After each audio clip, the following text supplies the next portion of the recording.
क्या आपको पता है कि भारत मेडिकल टूरिज्म के मामले में दुनिया का सबसे बड़ा हब बन चुका है। यानी कि सालाना हजारों लोग अलग अलग देशों से अपना इलाज करवाने यहाँ पर आते हैं। लेकिन उसी देश में आज हर 12वां आदमी डायबिटीज से परेशान है। भारत में एग्रीकल्चर इंडस्ट्री आज एक अच्छे दौर से गुजर रही है, लेकिन इसी देश की 35% जनसंख्या अंडरवेट की समस्या से जूझ रही है। योगा और आयुर्वेद को जन्म देने वाले इस देश में 15 करोड़ से भी ज्यादा लोग मेंटल बीमारी के शिकार हैं। वैक्सीनेशन, व्यापार और बाकी कई मामलों में हेल्थ केयर इंडस्ट्री का सबसे इंपॉर्टेंट देश भारत को आज क्यों दुनिया के 10 सबसे खराब हेल्थ केयर सिस्टम में गिना जा रहा है? आखिर ऐसा क्या है जो इस चकाचौंध के पीछे है और हमसे छुपाया जा रहा है? इसकी पूरी सच्चाई कितनी डरावनी और भयानक है, जिसे कोई न्यूज चैनल सामने लेकर के नहीं आता है? और क्या सच में जिन लोगों को हम भगवान मानते हैं वो इस इज्जत के हकदार हैं, या फिर असली चेहरा कुछ और है? दोस्तों, अगर यह वीडियो आपने देखना शुरू कर दिया है तो आप इस वीडियो को आखिर तक जरूर देखिएगा। आपको अपने आसपास के माहौल के बारे में बहुत कुछ जानने समझने को मिलने वाला है। लेकिन वीडियो शुरू करें उससे पहले आपसे एक निवेदन है कि चैनल को अभी तक सब्सक्राइब नहीं किया हुआ है तो प्लीज इसे सब्सक्राइब कर लीजिए। देखिए, सब्सक्राइब करना बिल्कुल फ्री होता है, आपका कुछ नहीं जाता है, लेकिन इससे हमें मोटिवेशन मिलता है, जिससे हम और भी अच्छी वीडियो आपके लिए आगे लेकर के आते रहेंगे।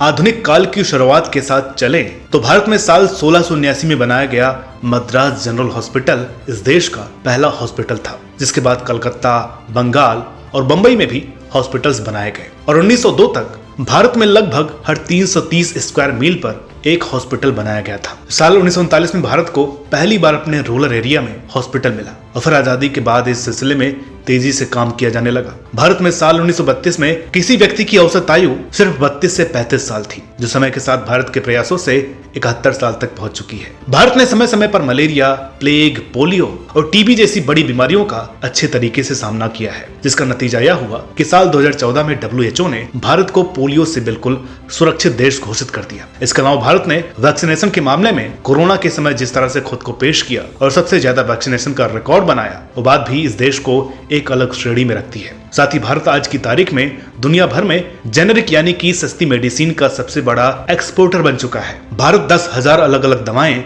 दुनिया भर के अलग अलग देशों में भेजता है और इस देश का योग और आयुर्वेद को दुनिया तक पहुंचाने में क्या योगदान है, इस बात से हम सभी वाकिफ हैं। मगर फिर भी जमीनी स्तर पर हकीकत इन सब बातों से बहुत दूर है और भारत का हेल्थ केयर सिस्टम बहुत सी ऐसी बातों पर टिका हुआ है जो कभी भी धोखा दे सकती है। तो चलिए आपको नंबर्स के जरिए भारत में हेल्थ केयर सेक्टर्स की वर्तमान स्थिति के बारे में बताते हैं।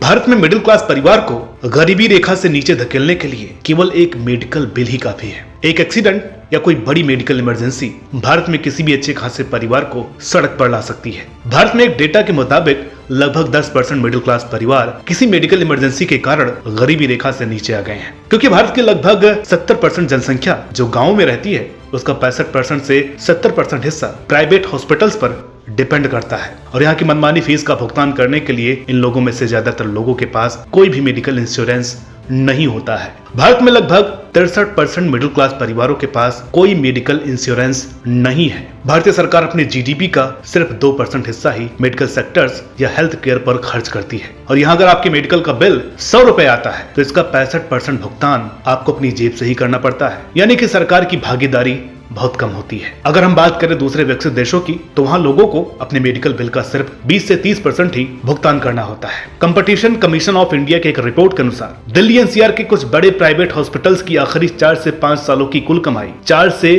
12,000 करोड़ रुपए की रही है, जिसका सबसे बड़ा कारण है इन हॉस्पिटल्स में इंजेक्शन और टैबलेट्स जैसी कुछ जरूरी चीजों पर इनका प्रॉफिट मार्जिन 1700% है। इन बातों को आप इस तरह समझ सकते हैं कि अगर किसी सरकारी हॉस्पिटल में आपका बिल 4,000 रुपए है तो उस बीमारी के लिए और उतनी ही दवाओं और देखभाल के लिए आपकी जेब से प्राइवेट हॉस्पिटल्स में 32,000 रुपए निकाले जाएंगे। प्राइवेट हॉस्पिटल्स में ऑर्गन बेचने खरीदने का काम भी बड़ी चालाकी से पूरा किया जाता है, जिसमें बहुत से मामले ऐसे भी सामने आए हैं जहाँ पुलिस और प्रशासन भी इन लोगों के साथ मिली हुई थी। एक आंकड़े के मुताबिक भारत में सालाना 2 लाख किडनी प्रत्यारोपण की डिमांड होती है और सिर्फ 8 से 10,000 की ही सप्लाई पूरी हो पाती है, जिसके पीछे एक कारण यह है कि लीगली भारत में किसी व्यक्ति के लिए उसके परिवार का सदस्य ही किडनी दे सकता है। इस गैप को कुछ लोग पैसे कमाने का जरिया बना लेते हैं। संगीता कश्यप के केस का उदाहरण आपको बताएं तो संगीता कश्यप ने पुलिस के जरिए एक ऐसे रैकेट का भंडाफोड़ किया था जिसने इस धंधे से 100 करोड़ रुपए लोगों से हड़प लिए थे। भारत में प्राइवेट हॉस्पिटल्स किस तरह आपकी मजबूरी और आपकी डर का फायदा उठाते हैं, इस बात को आप इस तरह से समझ सकते हैं। जी न्यूज की एक रिपोर्ट के मुताबिक भारत में लगभग 55% हार्ट सर्जरी, 47% कैंसर सर्जरी और 45% सिजेरियन सर्जरी फोर्सफुली या फिर कहें डराकर किया जाता है, जिनकी कोई जरूरत नहीं होती है। भारत में मेडिकल इंफ्रास्ट्रक्चर सिस्टम की कमी का फायदा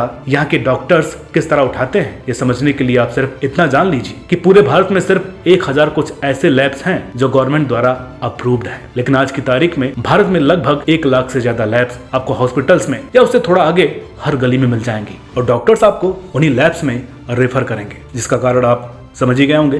भारत में सिर्फ 30% रूरल एरिया में लोगों के पास मेडिकल एक्सेस है और यह हालत उस देश में है जहां की 65% आबादी गांवों में रहती है और जो देश दुनिया में मेडिकल स्कूल्स का सबसे बड़ा हब है। तो इस सिचुएशन के पीछे का कारण है कि भारत में हर साल बहुत कम एलिजिबल डॉक्टर्स ही निकलते हैं, जिनमें से 90% डॉक्टर्स रूरल एरिया में काम करने से कतराते हैं और यहाँ एंट्री होती है उन 57% भगवान जैसे लोगों की जिस मुश्किल स्थिति में गाँव में लोगों की मदद करते हैं। हम और आप जिन्हें झोला छाप डॉक्टर्स कहते हैं, इनके पास कोई डिग्री, किसी तरह की ट्रेनिंग का कोई अनुभव नहीं होता है, लेकिन फिर भी खुलेआम हर गांव में ऐसे लोग आपको मिल जाएंगे जिन्हें वहां के लोग भगवान कहते हैं। भारत में 72,000 रूरल हॉस्पिटल्स में टॉयलेट नहीं है, 40,000 हॉस्पिटल्स बिना बिजली के चल रहे हैं और कितने आंकड़े आपको बताएं, भारत में ट्रीटमेंट के दौरान जितने लोगों की मौत होती है उनमें से 20% लोग फर्जी डॉक्टर से इलाज करवाने की वजह से मरते हैं। साल 2018 में 16 लाख लोगों की मौत खराब हेल्थ केयर सिस्टम की वजह से हुई थी। दोस्तों, एक आंकड़े के मुताबिक भारत की फार्मास्यूटिकल इंडस्ट्री की कीमत आज की तारीख में लगभग 42 से 45 बिलियन डॉलर है, जो अगले 7-8 सालों में 132 बिलियन डॉलर तक पहुंच जाएगी। मगर औसतन हर आम व्यक्ति जिस देश में 10,000 रुपए ही कमाता है, वहाँ एक आम बीमारी के लिए प्राइवेट हॉस्पिटल्स में व्यक्ति को 24 से 32,000 रुपए खर्च करने पड़ते हैं। तो इससे आप समझ सकते हैं कि कुछ लोगों में पैसों की अंतहीन भूख किसी दूसरे व्यक्ति को किस कदर गरीबी, लोन और मानसिक तनाव मिला सकती है। भारत में आज एक किडनी को औसतन 30 लाख रुपए में खरीदने बेचने का व्यापार हर शहर में होता है और कुछ मौकों पर लोगों की मजबूरी का फायदा उठाते हुए यह कीमत 1 करोड़ तक पहुंच जाती है, जिसमें से डोनर को सिर्फ 5 लाख रुपए ही मिलते हैं। रिसर्च करते समय एक बात जिसे सुनकर मैं खुद हैरान हो गया, वो ये है कि भारत में प्राइवेट हॉस्पिटल्स में डॉक्टर्स टारगेट बेस्ड वर्क करते हैं, या यूं कहें कि उन्हें ऐसा करने पर मजबूर किया जाता है, क्योंकि महीने के आखिर में लगभग हर हॉस्पिटल्स में ये देखा जाता है कि किस डॉक्टर की वजह से हॉस्पिटल को कितना फायदा हुआ है, कौन सा डॉक्टर कितना बड़ा टारगेट कंप्लीट करता है। इसी बात पर उसकी सैलरी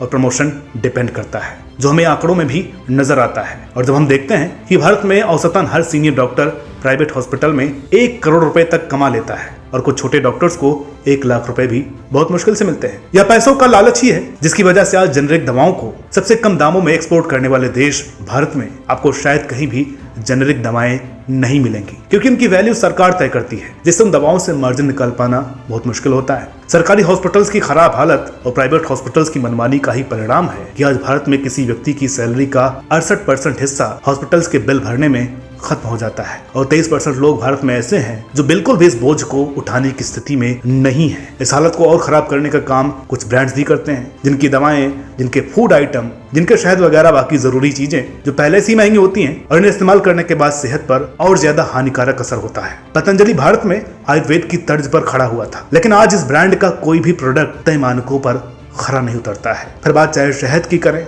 या फिर टूथपेस्ट की या किसी भी तरह के इलाज में काम आने वाले सामान तक, कोई भी पतंजलि का सामान किसी तरह की रिपोर्ट में खरा नहीं उतरता है। इसी तरह नेस्ले कंपनी के 60% प्रोडक्ट्स सेहत को गलत तरीके से प्रभावित करते हैं। भारत में डॉक्टर्स पैसों के लिए मरे हुए व्यक्ति को भी तब तक नहीं छोड़ते जब तक उनके पैसों का टारगेट कंप्लीट नहीं हो जाता। हर व्यक्ति जो प्राइवेट हॉस्पिटल में कदम रखता है, उसके आने से जाने तक के बीच में कितना पैसा किस तरह से उससे लेना है, उसकी प्लानिंग डॉक्टर्स के मन में तैयार हो जाती है और हम और आप जैसे लोग जो उनको भगवान मानते हैं सिर्फ कठपुतली बंद करके रह जाते हैं।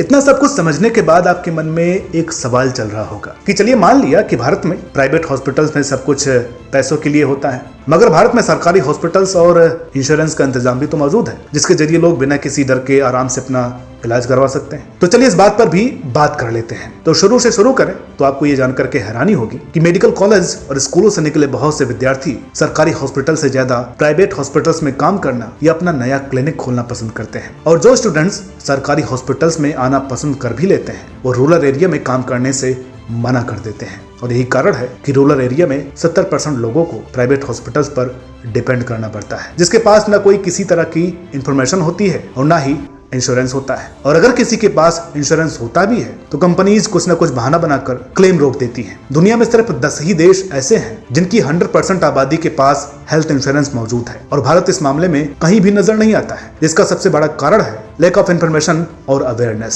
साथ ही इंश्योरेंस कंपनीज के कुछ नियम कानून भी यहाँ के लोगों को हेल्थ इंश्योरेंस की तरफ जाने से रोकती हैं। भारत में लगभग 10,000 लोगों पर औसतन एक डॉक्टर काम करता है और सरकारी हॉस्पिटल्स में 1,000 पेशेंट्स के लिए औसतन 0.6 बेड्स उपलब्ध है। एक आंकड़े के मुताबिक भारत में आज लगभग 5 लाख डॉक्टर्स की कमी है और इतनी ही जरूरत चाइल्ड स्पेशलिस्ट डॉक्टर्स की भी है, जिनकी संख्या भारत में आज लगभग 25,000 ही है। भारत में लगभग 1500 प्राइमरी हॉस्पिटल्स ऐसे हैं जहां पर एक भी डॉक्टर्स नहीं है। सरकारी हॉस्पिटल्स की गंदगी, बेड्स और इक्विपमेंट की हालत और वहां के डॉक्टर्स का बर्ताव भारत में कुछ ऐसा है कि वहां जाकर अच्छा भला व्यक्ति भी बीमार हो सकता है। इसलिए भारत में जितने भी लोग अच्छा इलाज कराने की कोशिश करते हैं उनको ना चाहते हुए भी प्राइवेट हॉस्पिटल्स में कदम रखना होता है। और भारत में ग्लोबलाइजेशन, कोरोना, मौसम, ईटिंग हैबिट और डेली लाइफ स्टाइल्स ने किस तरह लगभग सभी लोगों को बीमार कर दिया है, इसकी खबरें तो आपको मिल ही जाती होंगी। एक आंकड़ा हम भी आपको बता देते हैं कि भारत में 2001 से 2015 तक अच्छा इलाज न करवा पाने की स्थिति में 4 लाख लोगों ने सुसाइड कर लिया था। साथ ही भारत में पिछले लगभग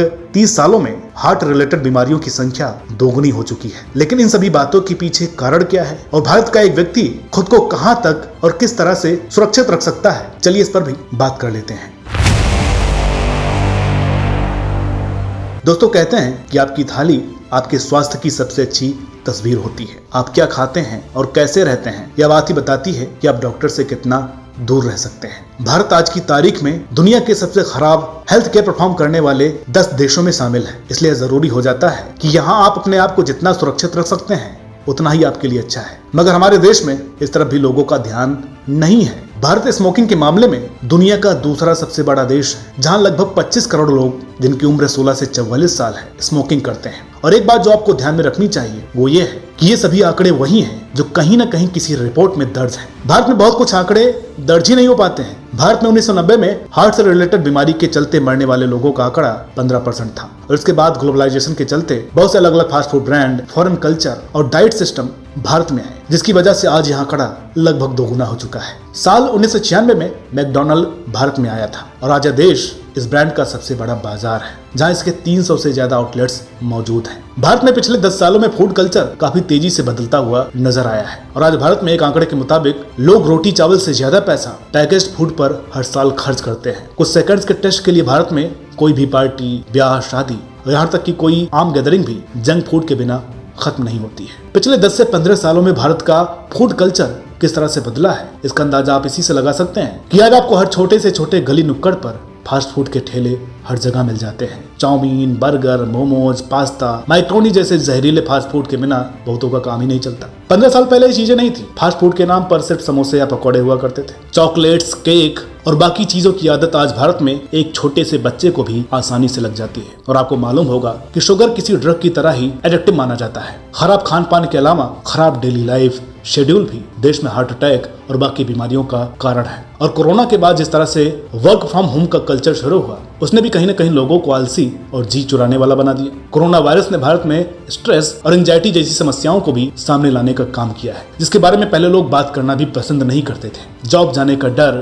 फ्यूचर की टेंशन और अपने आसपास के घुटन भरे माहौल में मुंबई जैसे शहरों में कई जगह लोगों की मौत का कारण हार्ट अटैक सबसे ज्यादा था। एक आंकड़े के मुताबिक चीन के बाद सबसे ज्यादा मोटे लोग भारत में ही रहते हैं, जिन्हें ओबीज कहते हैं, और यह नंबर सबसे ज्यादा बच्चों में बढ़ रहा है, जिससे आशंका भी जताई जा रही है कि साल 2030 तक भारत के 50% बच्चे ओबीज कैटेगरी में पहुंच जाएंगे। भारत जिसे दुनिया का सबसे युवा शक्ति संपन्न देश माना जाता है, उस देश में हार्ट अटैक से लोगों के मरने के चांस जापान से दोगुने हैं। खराब डाइट की वजह से भारत में हर साल लगभग 1 लाख लोगों की मौत होती है और हर साल भारत में मरने वाले लोगों का आंकड़ा 3 मिलियन तक पहुंच जाता है, जिनमें से एक बड़ा हिस्सा 45 से कम उम्र के लोगों का है। साल 2021 में रेस्टोरेंट्स और बाकी की फास्ट फूड सर्विस लेने वाले लोगों की संख्या 45 मिलियन थी और इसी साल जनवरी से जून के बीच मुंबई में लगभग 18,000 लोगों की मौत हार्ट अटैक से हुई। भारत में लोगों का बढ़ता स्क्रीन टाइम, बढ़ती फैसिलिटीज और शहरी कल्चर खराब लाइफस्टाइल का सबसे बड़ा कारण है। और इस खराब लाइफस्टाइल और फूड कल्चर के पीछे जो सबसे बड़ा कारण काम करता है वो कहीं ना कहीं सोशल मीडिया और इंटरनेट भी है, जहाँ फूड ब्लॉगर से लेकर एडवर्टीजमेंट, फिल्में, सभी जगह खराब चीजों को अच्छे से सजा करके दिखाया जाता है। भारत में हेल्थ केयर सेक्टर की अगर हम बात करें तो कोरोना के साय में बीते 2-3 सालों ने एक तरह से लोगों में हेल्थ को लेकर के अवेयरनेस बढ़ाने में बहुत बड़ी भूमिका निभाई है। इसका नतीजा ये है कि साल 2022 में भारत को अपने 25% हेल्थ इंश्योरेंस लेने वाले लोग मिले, मगर दूसरी तरफ लोगों की मौतों का आंकड़ा करप्शन, महंगाई, बढ़ती बेचैनी और इस दौरान गरीबी रेखा से नीचे आने वाले 230 मिलियन लोगों को देख करके भी यह साफ होता है कि भारत को अभी खुद को हेल्थ केयर सेक्टर में मजबूत बनाने के लिए बहुत लंबा सफर तय करना है।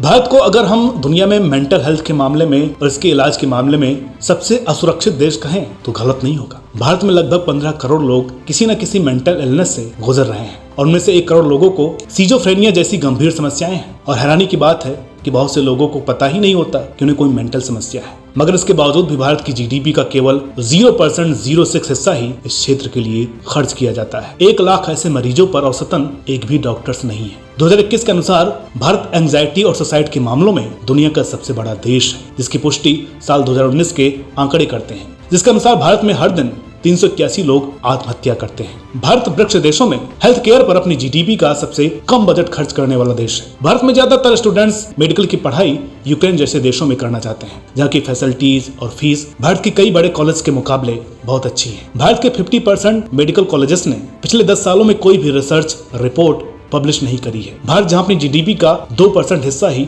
हेल्थ केयर पर खर्च करता है, तो वहीं अमेरिका में यह आंकड़ा लगभग 16% है, जबकि WHO के हिसाब से यह आंकड़ा कम से कम 8% होना ही चाहिए। भारत में हर 1000 पेशेंट्स पर औसतन बेड्स की संख्या श्रीलंका से भी कम है। तो इन सभी आंकड़ों से आप समझ सकते हैं कि भारत दुनिया में भी हेल्थ केयर सेक्टर में अपने एक्सपोर्ट और वैक्सीनेशन के मामले में ही सबसे बड़ा देश है। बाकी इंफ्रास्ट्रक्चर, जीडीपी, फैसिलिटीज, एजुकेशन के मामले में भारत की हालत आज भी चिंता का विषय है। इसलिए भारत के लिए जरूरी है कि अपने अंदर चल रही समस्याओं को दूर करने का काम करे।